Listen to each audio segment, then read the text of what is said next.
At 6 tonight, for the first time, the Fresno Police Department is responding to a deadly officer-involved shooting in which the city is now engaged in a massive civil lawsuit. The lawyer representing the father of the teen shot and killed, Isaiah Murrieta Golding, says the deadly force the officer used was uncalled for.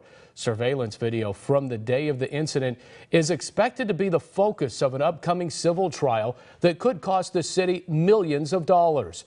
New Fresno Police Chief Andy Hall is facing a major challenge in his first days on the job. Right there, down on your knees. Down on your knees. 16-year-old Isaiah Murrieta Golding ran from police after he and his brother were pulled over in April of 2017. Just a few moments later, a gunshot rings out. The teen was shot in the back of the head after scaling a daycare fence near Fresno and Shaw.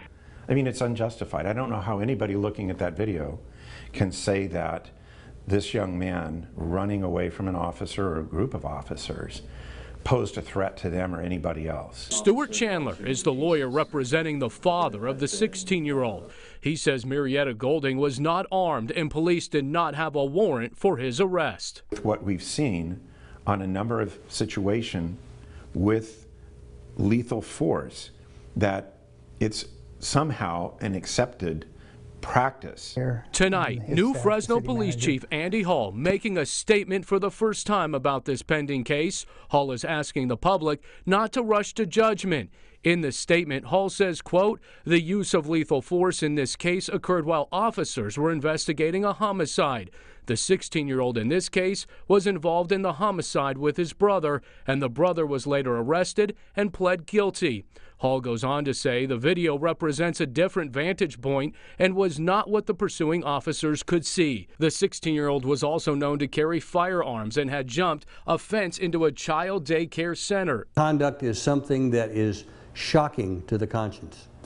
Criminal defense attorney David Mugridge believes this case is more egregious than the Dylan Noble case, in which Stuart Chandler won a $2.8 million settlement in that deadly Fresno police shooting. Mugridge says it's clear in this video the suspect was trying to pick up his pants and not reach for a firearm. They can't run unless they pull their pants up and hold it up. Mugridge also believes the city could be faced with at least a $5 million settlement, partly because of what was heard by an officer on the body cam footage. That statement, "good shot," meant, hey, that was a good shot. You got him right in the head. Instead of shooting him in the leg or shooting in the back, somewhere in the body that would bring him down. That's a little disturbing. It's almost like a hunting statement. And that was Alexandre Balakian reporting. One sheriff